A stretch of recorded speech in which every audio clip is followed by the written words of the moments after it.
Myself Dr. Gunjan, and as you can see, today we'll be discussing the normal menstrual cycle. Now, in our previous series we studied about the physiology of normal menstrual cycle. Now we'll see the features of this menstrual cycle. Now, what do you mean by menses? It is basically the shedding of the superficial layer of the endometrium.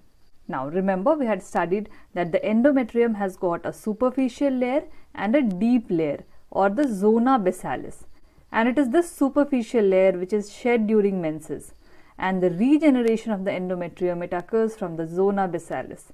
Again, a very important question that we have already discussed. So shedding of the superficial layer of endometrium is called menses. And how does it occur? We know that in the first half of the cycle there is predominance of estrogen, and under the effect of estrogen there is proliferation of the endometrium. And when the ovulation occurs, then in the second half of the cycle the predominant hormone is the progesterone, and this progesterone, it supports the endometrium.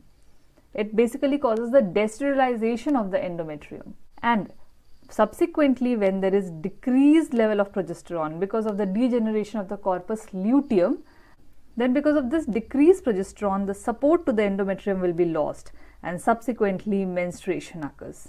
So if you are asked which is the most important hormone needed for menses, it is the progesterone. An important question. But you should remember that this progesterone can only act on an endometrium which is primed with estrogen.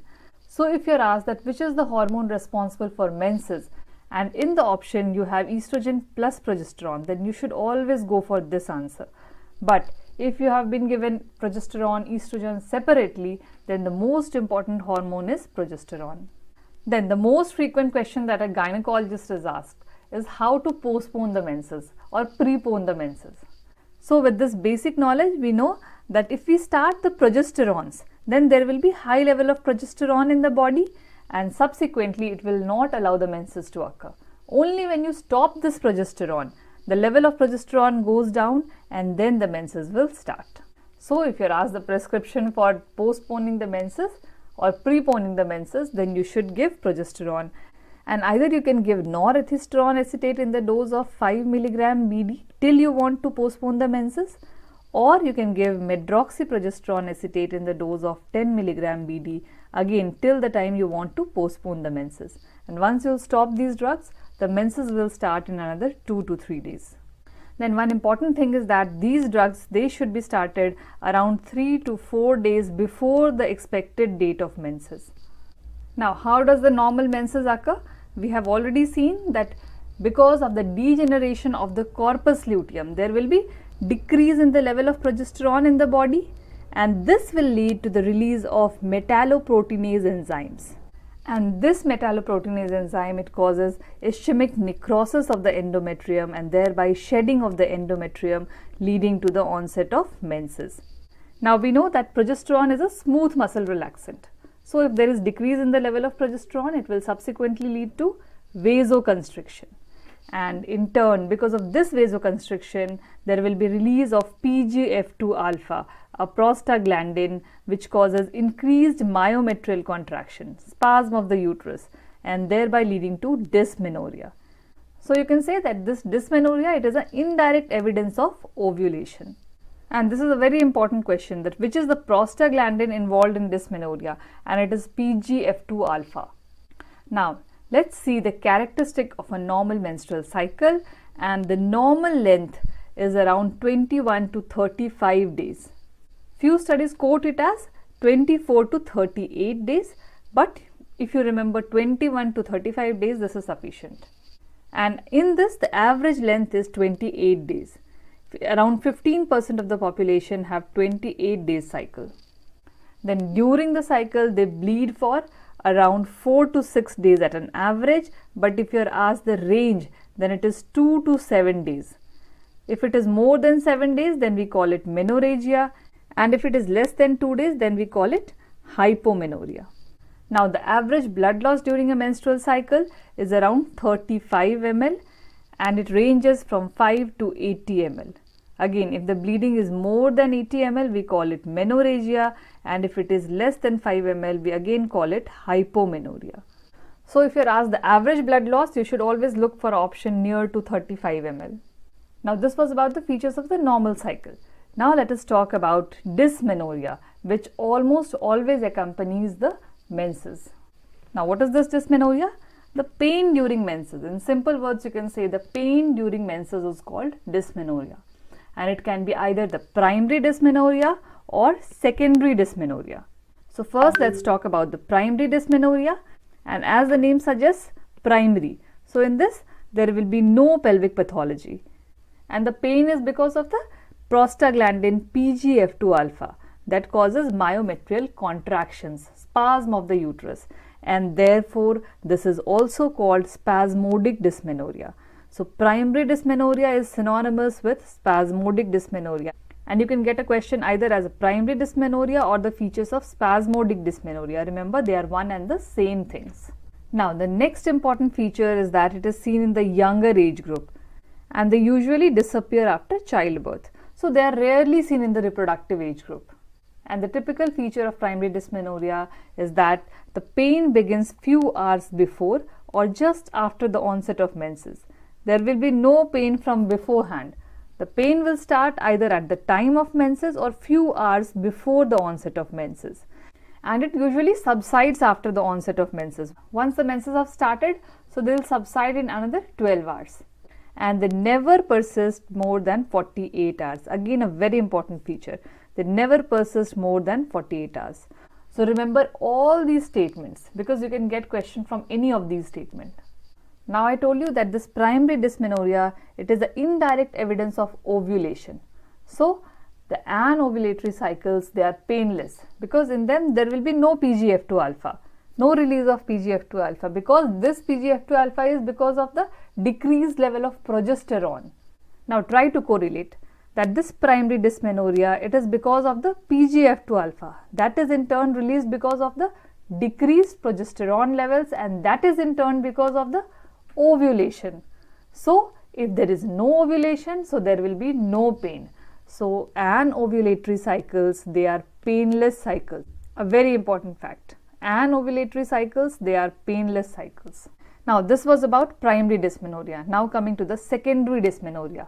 And as the name suggests, secondary means it is secondary to some pelvic pathology. And these pelvic pathologies, they lead to pelvic congestion and subsequently leading to secondary dysmenorrhea. And what can be the pelvic pathologies?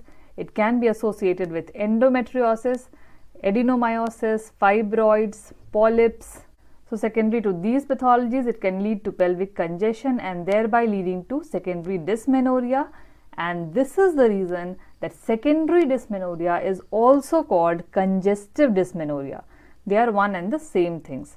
I told you that primary dysmenorrhea, it is also called spasmodic dysmenorrhea, and secondary dysmenorrhea is also called congestive dysmenorrhea.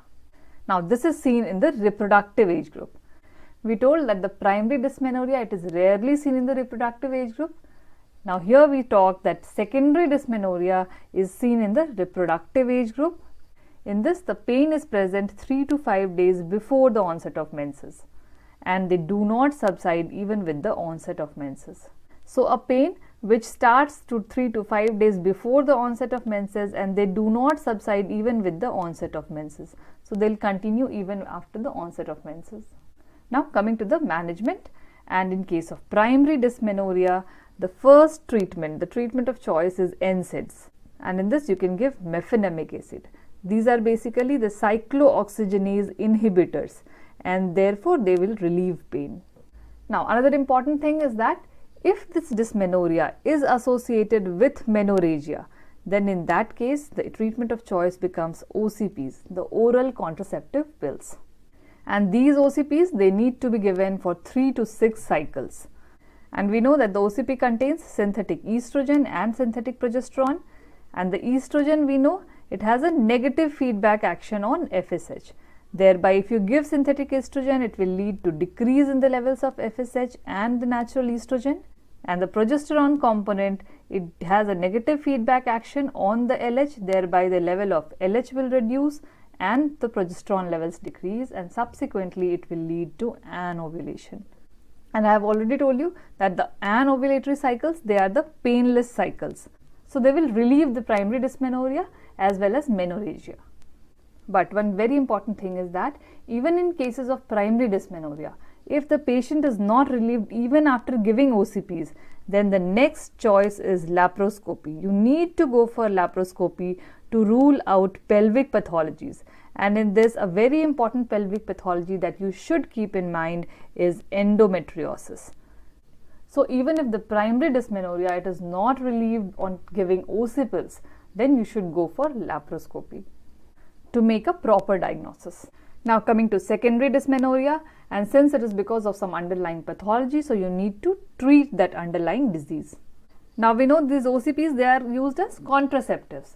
So let us summarize here what are the other uses of this OCPs, what are the advantages of OCPs basically. And we know they can be used as contraceptives. We have seen just now that they are used in the management of dysmenorrhea. Then they are the drug of choice even in cases of irregular menses.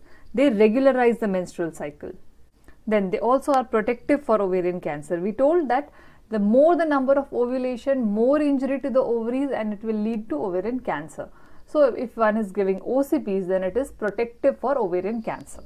Then they also provide protection in cases of endometrial cancer, endometrial hyperplasia, fibroids, endometriosis. Then they are also used for the management of excessive bleeding, that is menorrhagia. But one very important thing that you need to remember here is that when you are giving OCPs in a case of irregular menstrual cycle or in a case of excessive bleeding, that is menorrhagia, you should always first rule out the pelvic pathologies. Only then these OCPs should be prescribed. Because if there are any specific pelvic pathologies, they need to be treated before you give the OCPs. So in case of irregular menstrual cycle or menorrhagia, transvaginal sonography along with endometrial biopsy should always be done before you are prescribing anything. So this was all about the normal menstrual cycle. In our next class, we'll be learning about the abnormalities of the menstrual cycle.